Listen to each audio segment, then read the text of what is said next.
Imagine that this folder is a dimensional plane. Now, assuming that it is no height and no depth, what would this mean? It would mean that it's a one-dimensional world.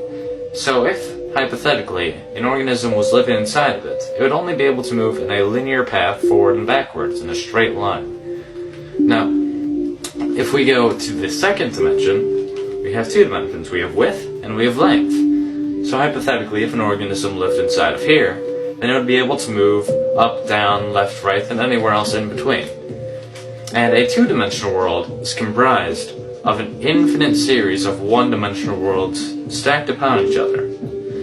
Just as our three-dimensional world, which has depth and length and height, is comprised of an infinite series of two-dimensional worlds. So, now that I have stacked many folders upon each other, we have three dimensions. We have depth, we have length, and we have width. Now what happens if you keep going on from here on out? We would have a four-dimensional world, but what exactly is a fourth dimension? In order to understand this, we need to understand how dimensions are perceived. We live in the three-dimensional world, but despite that, we actually view things to be two-dimensionally. Take a perfect sphere, for example. If you're looking at a sphere, it looks just like a regular two-dimensional circle.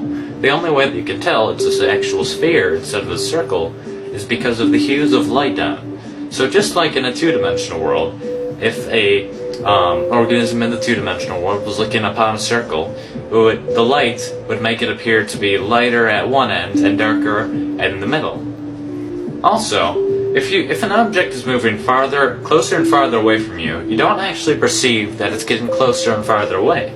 You see that it's getting smaller or larger, and then you assume that it's getting either farther away or closer.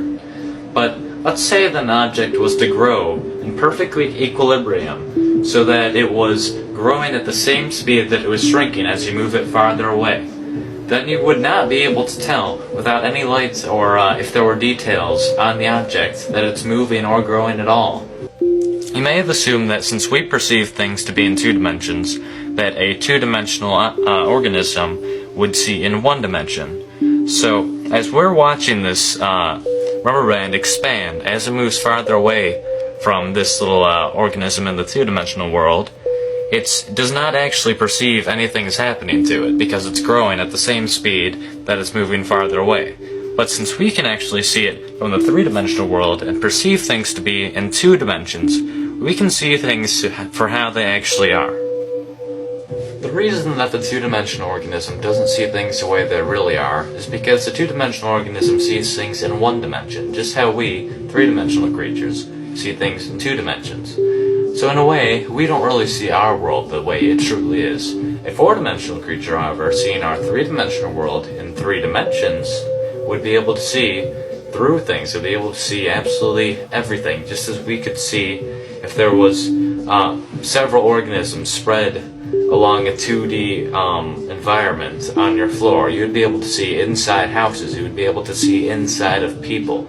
So if a two-dimensional world, a flat surface, is just made of an infinite amount of lines, then the 3D world is just made out of an infinite amount of planes. So the 4D world, logically, is made out of an infinite amount of 3D objects. Though they're not just put together like you would like building blocks. That's not how the 4D world is. That would just be 3D again. So in order to understand this, we need to understand the logical progression of mathematics in our world. Imagine that this connects piece represents the first dimension. It's simply a straight line, which is basically what the first dimension looks like. And if you add 3 more of these straight lines and connect them so that adjacent sides are perpendicular and opposite sides are parallel, then you have the basic shape of the second dimension. You have a square. Now if you keep going from here, and you add it so that there's a total of 4 squares, and all adjacent sides are perpendicular, and all opposite sides are parallel, then you end up with, obviously, a cube.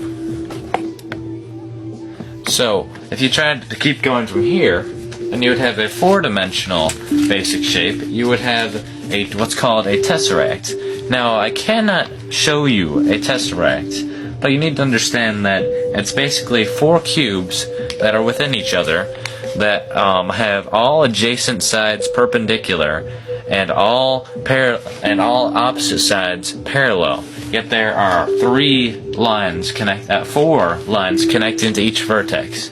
So a tesseract would look somewhat like this picture. Now that's not exactly what it looks like, because this is a 2-dimensional depiction, and obviously not all of the lines are straight. So I cannot show you what a tesseract actually looks like, because we cannot perceive things in the 3rd dimension.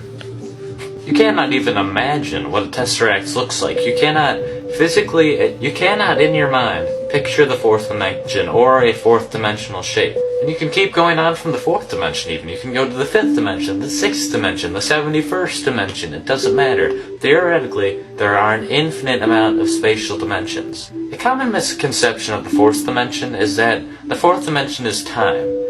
Now, while some argue that by going forward and backwards in time, if you move forward the same distance and backwards the same, then you would end up in the same place you started, just like in the 4th dimension. And while that may seem logical, if you think about it, it really doesn't make sense. If you imply that the 4th dimension is actually time, well, first of all, time is not spatial. There's a difference between space and time, quite obviously.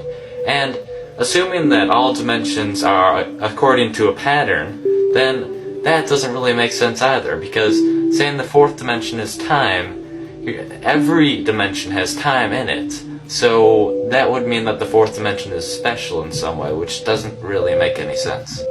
Another reason this doesn't make sense is that we very, very, very slightly travel through time whenever we move due to the distance that light takes to get to our body. Now, if a group of astronauts were to get in a spaceship and they were to go very, very, very close to the speed of light, then they went around in this impossible, nearly the speed of light spaceship for a few months, and then afterwards they returned to Earth. They would find that Earth had actually progressed a few years, so they had moved forward in time by moving that quickly. Another interesting concept involving the 4th dimension is that many physicists and even mathematicians may say that the dimensions are very, very slightly curved, because if you really think about it, nothing can be truly, absolutely infinite. So imagine that the 1st dimension, the line, is just very, very slightly curved, so that after a very long time, it will end up creating a circle. So, as suggested by many physicists, if you keep going in the same direction, then you will end up where you started after a very, very long amount of time, obviously. And the same thing would happen to the 2nd dimension. If it's just a square, and then you extend it very, very slightly in a curve, and it will eventually make a sphere, and the same thing happens in our dimension, except it will form a very, very slightly curved 3rd dimension, which will form a 4-dimensional universe, basically. So what this kind of means is that our 3-dimensional world is within a 4-dimensional world, and the 4-dimensional world is within a 5th-dimensional world, and so on.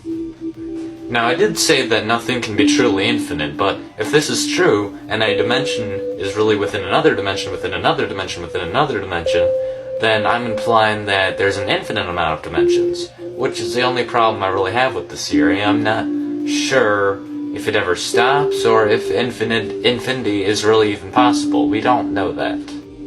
Thanks for watching my video, and I hope this gave you a better idea of what the 4th dimension is.